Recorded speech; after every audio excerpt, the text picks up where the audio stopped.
आज हम एक बहुत ही प्यारी स्टोरी को रीड करने वाले हैं। स्टोरी रीड करना हमारी वोकेबुलरी को मजबूत करता है तथा हमें न्यू न्यू वर्ड मीनिंग्स याद होती हैं। Once there was a young boy. एक बार एक नव युवा था। ए यंग बॉय मीन्स नव युवा या जवान लड़का। This boy had problems. उस लड़के को समस्या थी। कंट्रोलिंग हीज एंगर, कि वह अपने गुस्से को कैसे काबू में करे। दिस बॉय यानी यह लड़का, हैड मतलब थी, प्रॉब्लम्स यानी समस्या, कंट्रोलिंग यानी बस में करना, हीज एंगर यानी उसके गुस्से को। वैन ही गॉट एंग्री, जब भी वह गुस्से में होता। वैन मानी जब, ही यानी वह, गॉट एंग्री यानी गुस्से में होता। He would say the first thing that came to mind, वह सभी वो बातें कहता जो भी उसके दिमाग में आता था। उसे बिल्कुल मतलब नहीं था कि मैं सही बोल रहा हूँ या गलत। इवन इट अफेक्टेड पीपल, चाहे वह लोगों को अच्छी लगे या बुरी लगे, लेकिन उसके माइंड में जो कुछ आता था गुस्से में वह बोल दिया करता था। और इसी समस्या से वो परेशान था कि मैं अपने गुस्से को कैसे काबू में करूं। वह अपने गुस्से को काबू में करना नहीं जानता था। ही यानी वह, वुड से यानी बोल दिया करता था, द फर्स्ट थिंग यानी हर वह बात, दैट कैम टू माइंड जो भी उसके माइंड में यानी दिमाग में आती थी। इवन जबकि, इफ़ चाहे, इफ़ अफेक्टेड पीपल वह लोगों को अच्छी लगे या बुरी लगे। वन डे यानी एक दिन, वन यानी एक, डे यानी दिन। हीज फादर यानी उस लड़के के पिता, गिफ्टेड यानी भेंट किया या गिफ्ट दिया, हिम ए हैमर एक हथौड़ा, हैमर मीन्स होता है हथौड़ा, एंड यानी और, ए बंडल ऑफ नेल्स यानी एक कीलों का बंडल यानी कीलों का गट्ठा। एक हथौड़ा और कीलों का गट्ठा उसके पिता ने उस लड़के को गिफ्ट किया यानी कि भेंट किया। हैमर मीन्स होता है हथौड़ा और नेल्स यानी होता है कीले, बंडल यानी होता है गट्ठा, फादर यानी पिता, हीस यानी उसके, गिफ्टेड यानी भेंट किया, हिम यानी उसे, एंड यानी और, वन डे यानी एक दिन।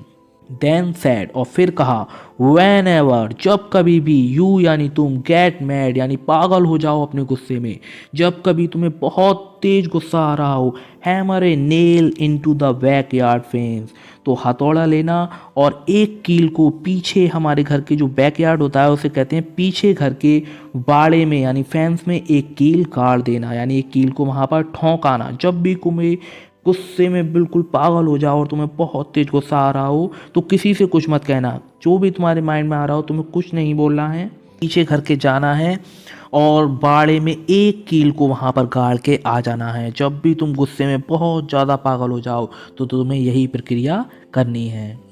इन द फर्स्ट डेज यानी शुरुआती दिनों में, फर्स्ट डेज यानी शुरुआत के जो दिन थे, द बॉय यानी वह लड़का, यूज्ड अप यानी यूज़ कर लिए, हाफ ऑफ द नेल्स मतलब आधी जो कीलें थी वो उस लड़के ने यूज़ कर ली। उस बंडल में मान लीजिए बहुत सारी कीलें थी तो उनमें से आधी जो कीलें थी वो उसने यूज़ कर ली। ओवर द नेक्स्ट वीक यानी आने वाले आगे के सप्तों में, वीक्स मानी होते हैं सप्ते, ओवर द नेक्स्ट यानी आने वाले जो अगले सप्ते थे। ही यूज्ड अप फ्यूअर नेल्स यानी जो बची हुई नेल्स यानी कीलें थी वो भी उस लड़के ने यूज कर ली। यूज्ड अप यानी यूज़ कर लेना, उपयोग में ले लेना, उपयोग में ले ली। फ्यूअर यानी जो बची हुई थी कुछ, नेल्स यानी कीलें। Until his temper was under control, तब तक उसका गुस्सा उसके काबू में नहीं था, मतलब उसका गुस्सा अभी भी बचा हुआ था, उसके काबू में नहीं था। टेम्पर यहाँ पर आ जाएगा उसका गुस्सा, एक मान लीजिए तूफान टाइप उसका गुस्सा था, तो उसका जो क्रोध था वो अभी भी बस में नहीं था, वाज अंडर कंट्रोल। देन तो उसके पिता ने कहा, his father asked him, ask होता है पूछना और यहाँ आस्क्ड आया है क्योंकि ये एक पास्ट इंडेफिनिट टेंस है तो यहाँ सेकंड फॉर्म लगा है। द यंग बॉय उसने नवयुवा से पूछा, टू रिमूव ए नेल यानी एक कील को तुम्हें वहाँ से रिमूव, यानी रिमूव मीन्स होता है ख़त्म करना है, निकालना, यहाँ पर सेंस आएगा निकालना। रिमूव ए नेल यानी उस कील को वहाँ से निकालो। ईच डे यानी प्रत्येक दिन, ईच डे होता है प्रत्येक दिन। तुम्हें अब क्या करना है, पहले उसके पिता ने कहा था कि तुम्हें जब भी गुस्से में तुम बिल्कुल पागल हो जाओ और तुम्हें कुछ दिखाई ना दे क्रोध के आगे तो ये लो, ये हथौड़ा लेना और पीछे बैकयार्ड यानी घर के पीछे जाना और बाड़े में और एक कील को वहाँ पर ठोंकाना। और जब उसके पिता ने देखा कि अभी भी तुम्हारा गुस्सा शांत नहीं है तो तुम ऐसा करो, अब तुम जाओगे और जितनी कीलें तुमने वहाँ बाड़े की दीवार में गाड़ी हैं या ठोंक दी हैं, उन सबको तुम्हें ईच डे यानी प्रत्येक दिन एक नेल को वहाँ से निकालना है, यानी एक कील को वहाँ से दीवार में से निकालना है। He didn't lose his temper, जब तक कि तुम्हारा गुस्सा तुम खो नहीं देते, यानी गुस्से पे जब तक तुम कंट्रोल नहीं कर लेते, तुम्हें ये वाली प्रक्रिया दोहरानी है जब तक तुम्हारा गुस्सा शांत नहीं हो जाता या फिर तुम उस क्रोध पर काबू नहीं पा लेते। वन डे, एक दिन, वैन द बॉय रिमूव्ड यानी ख़त्म कर दी हीज लास्ट नेल, यानी सारी कीलें उस दीवार में से उसने निकाल ली, ख़त्म कर दी, यानी कोई भी एक कील उसने उसमें लगी नहीं रहनी थी। वन डे यानी एक दिन, वैन जब, द बॉय यानी वो लड़का, रिमूव्ड यानी ख़त्म कर दी हीज लास्ट नेल यानी सारी ही कीलें वहाँ से। हीज फादर टोल्ड हिम, तो उसके पिता ने उससे एक बात कही। हीज यानी उसके, फादर यानी पिता, टोल्ड यानी कही, हिम यानी एक बात उससे कही। You have done good, you यानी तुमने, हैव डन यानी कर चुके हो, गुड यानी अच्छा, तुमने अच्छा किया। बॉय लड़के, वट लेकिन, can you see the holes in the wall, तुम देख सकते हो दीवार में उन छेदों को जो तुमने कीलें लगाई थी उनके बाद वहाँ रह गए हैं। कैन यू सी यानी होता है देखना, तुम देख सकते हो, द होल्स यानी उन छेदों को, इन द वॉल यानी जो दीवार में हैं। कैन यू सी यानी क्या तुम देख सकते हो। द फेंस इज नेवर यानी जो बाड़े की दीवार है कभी नहीं हो सकती गोइंग टू बी सेम पहले की तरह, वह कभी दीवार अब पहले की तरह नहीं हो सकती। क्या तुम उन छेदों को, होल्स को देख सकते हो उन दीवार में जो तुमने जब कीले गाड़ी थी उनके दौरान वो वहाँ पर बने हैं, क्या तुम उन्हें देख सकते हो क्या।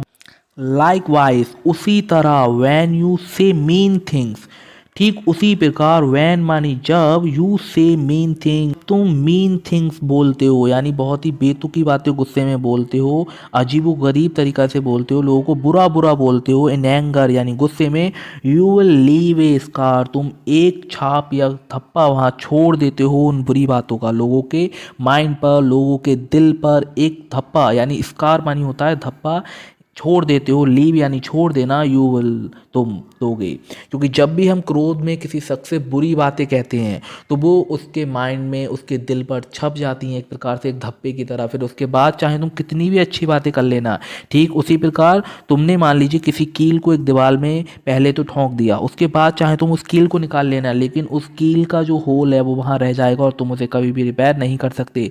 मान लीजिए कितनी भी पेंटिंग उस दीवार पर कर देना, लेकिन वह होल वहाँ रहने ही वाला है। ये बात उसके पिता ने उसे एक उदाहरण देकर समझाई कि जब तुम क्रोध में कुछ भी गलत सलत बोल देते हो दूसरों से तो उनके माइंड पर, उनके दिल पर एक बुरा प्रभाव उससे पड़ता है। तो क्रोध को काबू में रखने की एक बहुत ही अच्छी सीख एक पिता ने अपने बच्चे को दी। तो मोरल ऑफ द स्टोरी क्या है वो समझ लेते हैं। हम मोरल ऑफ द स्टोरी की बात करते हैं। Anger is like a knife, गुस्सा जो है एक चाकू की तरह होता है। नाइफ मानी होता है बच्चों चाकू, लाइक यानी की तरह, एंगर यानी गुस्सा। तो गुस्सा एक चाकू की तरह होता है।